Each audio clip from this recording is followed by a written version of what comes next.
The water came at night. That is what the survivors would remember, not the wind, though the wind had already stripped roofs and toppled buildings along the coast. Not the rain, though it had been falling in sheets for hours. What they would remember for the rest of their lives was the water, coming in the dark, fast, silent, unstoppable.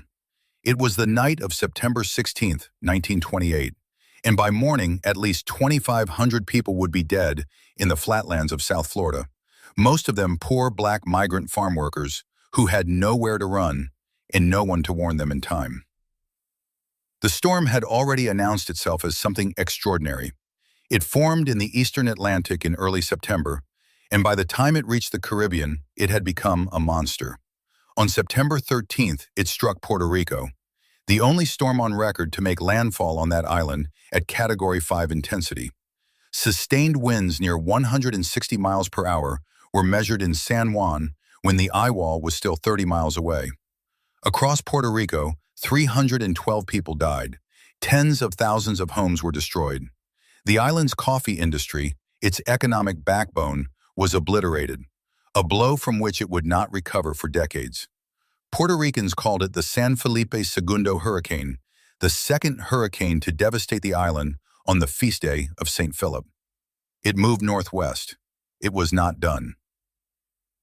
On the evening of September 16th, the storm made landfall near West Palm Beach, Florida, as a powerful Category 4 hurricane with sustained winds of 145 miles per hour. The coast took a battering. In West Palm Beach, more than 1,700 homes were destroyed.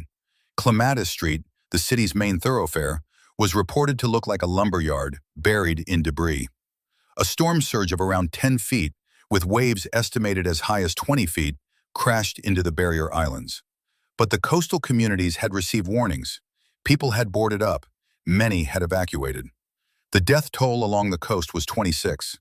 50 miles inland, it was a different story.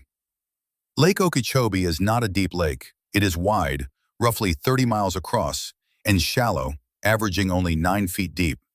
In the summer of 1928, unusually heavy rainfall had already raised the lake's water level 3 feet above normal. It was, in effect, a vast bathtub filled nearly to the rim. The earthen dike on the southern shore was never meant to hold against a major hurricane. It was a mud levee, hastily built, inadequate. As the storm drove northward across the Florida peninsula, its winds, rotating counterclockwise, pushed the lake's water with tremendous force against that southern dike. The dike failed. What followed was not a wave. It was not a surge. It was a flood. A wall of water, in some places 20 feet high, that swept out across the flat agricultural land to the south of the lake, across the towns of Belglade, Pahokee, South Bay, Chosin, and Bean City. The floodwaters spread across an area 6 miles deep and 75 miles long. There was nowhere to go. The land was flat. The roads were gone. The water moved faster than people could run. Most of the dead were migrant farm workers, black men, women, and children who had come to the glades to harvest beans and sugarcane. They had no cars, no radio. Many had received no warning at all. They sheltered in their small homes and boarding houses, and the water came in the night and took them. Bodies were found for weeks. Survivors were discovered wandering in the Everglades as late as September 22nd, 6 days after the storm. The floodwaters refused to recede. The terrain was too flat, the volume of water too immense. The task of recovering the dead became impossible.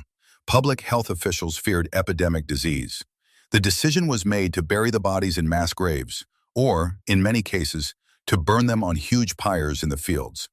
Of the thousands who died, 3/4 were non-white. In the aftermath, the bodies of white victims and black victims were treated very differently. White victims were buried in a mass grave that was later marked with a memorial. The mass grave containing black victims went unmarked for nearly 80 years. It was not until 2003 that a proper memorial was finally dedicated in West Palm Beach.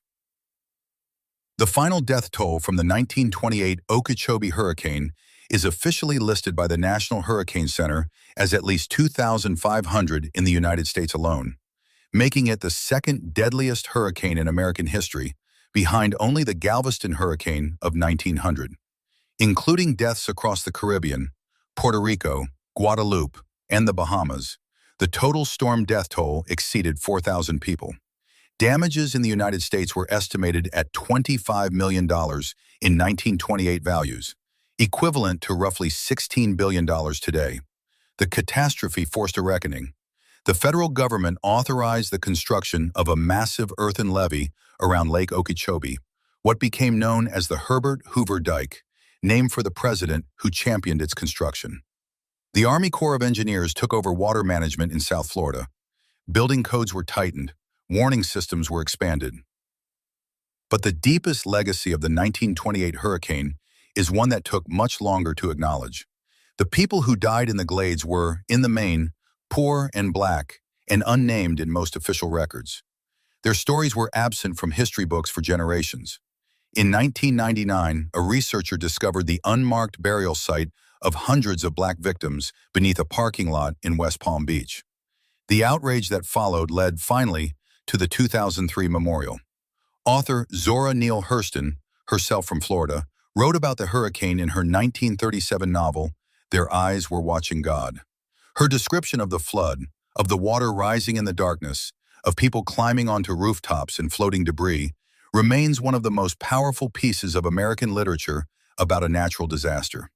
The water came at night, and for the people of the Glades, morning came too late.